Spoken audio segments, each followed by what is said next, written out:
আজকে একটা সুন্দর সকালে আপনাদের স্বাগত। আজকে আমি বানাবো খুব লোভনীয় স্বাদের শিমের ভর্তা। শিমের ভর্তা বানানোর জন্য লাগবে এখানে শিম।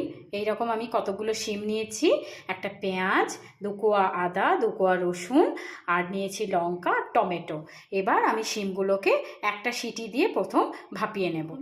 বন্ধুরা, আমি এগুলোকে একটা সিটি দিয়ে নিয়েছি, একটা সিটি দিয়ে ঠান্ডা করে নিয়েছি।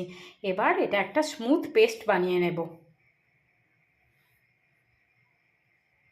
এগুলো এক এক করে আমি মিক্সচার গ্রাইন্ডারে দিয়ে দিলাম।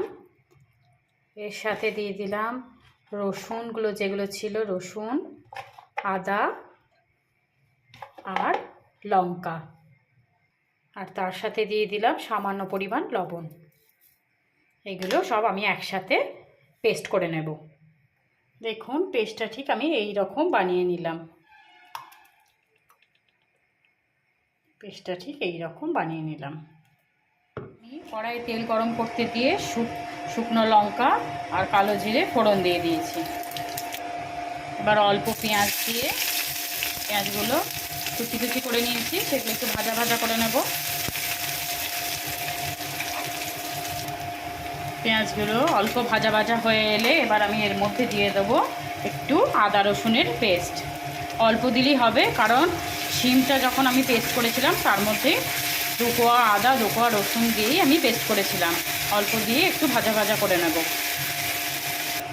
ভাজা ভাজা হওয়ার পর যেই টমেটোগুলো আমি কেটে রেখেছিলাম সেই টমেটো কুচিগুলো আমি দিয়ে দিলাম। টমেটোটা অল্প একটু নাড়াচাড়া করার পর আমি এর মধ্যে দিয়ে দেবো সামান্য পরিমাণ হলুদ, সামান্য পরিমাণ জিরে গুঁড়ো। এই দিয়ে একটু নাড়াচাড়া করে নেবো, কারণ আমার পেস্টটা করার সময় নুন তো দেওয়াই ছিল, নুন সেই জন্য আর দিলাম না। এবার মশলাগুলো থেকে যখন তেল ছেড়ে এসছে তখন আমি যে পেস্টটা বানিয়ে রেখেছিলাম সেই পেস্টটা দিয়ে দেবো এর মধ্যে। এবার এটা একটু নাড়াচাড়া করতে হবে, কারণ আমরা ঢাকা দেবো না। এবার কন্টিনিউ নাড়াচাড়া করে এটাকে শুকনো করে নিতে হবে। আমি এটা কন্টিনিউ নাড়াচাড়া করেছি, একদম আমি ঢাকা দিইনি, এটা কন্টিনিউ নাড়াচাড়া করেছি। কন্টিনিউ এটা নাড়াচাড়া করতে হবে, এই রকম শুকনো হয়ে আসবে। আর তারপর নামাবার আগে আমি অল্প আটা ছড়িয়ে দেবো, যাতে এটা একটু টাইট হয়ে যায়, দেখতেও ভালো লাগবে। অল্প আটা ছড়িয়ে দেব। এবার দেখুন একদম শুকনো হয়ে এসছে, একদম শুকনো হয়ে এসছে। গরম ভাতের সাথে অসম্ভব সুন্দর লাগবে খেতে। দেখুন একদম হয়ে এসছে এটা। এবার আমি এটার মধ্যে অল্প ধনেপাতা ছিটিয়ে দেবো। এই ধনেপাতাটা অবশ্যই দেবেন, ধনেপাতার ফ্লেভারটার জন্য এটা আরও সুন্দর খেতে লাগবে। দেখবেন একবার বাড়িতে বানিয়ে, খুবই সুন্দর খেতে, খুবই সুন্দর। আমার গরম গরম ভাত আর শিম ভর্তা একদম রেডি। এবার চলে যাই, খেয়ে নিই এবার চটপট।